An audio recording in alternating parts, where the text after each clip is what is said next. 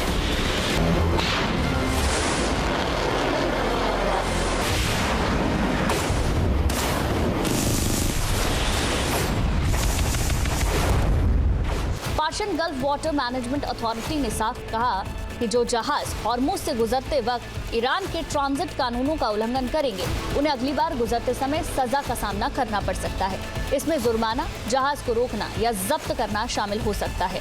जो जहाज ब्लैकलिस्ट किए गए जहाजों के साथ शिप टू शिप ट्रांसफर करेंगे, उन्हें भी सजा भुगतनी होगी। जो जहाज ब्लैकलिस्ट से अपना नाम हटवाना चाहते हैं, उन्हें ईरानी अधिकारियों के पास सफाई देने के साथ ही एक रिक्वेस्ट लेटर भी जमा करना होगा।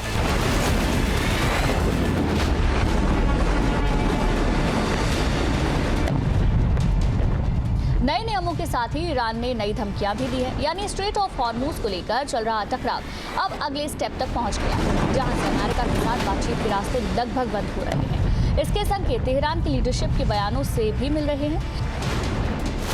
ईरान के विदेश मंत्री अब्बास अरागची ने कहा कि अमेरिका के हालिया प्रतिबंध पहले भी अमेरिका की ओर से दबाव बनाने के लिए अपनाए गए तरीकों को दोहराने जैसा है।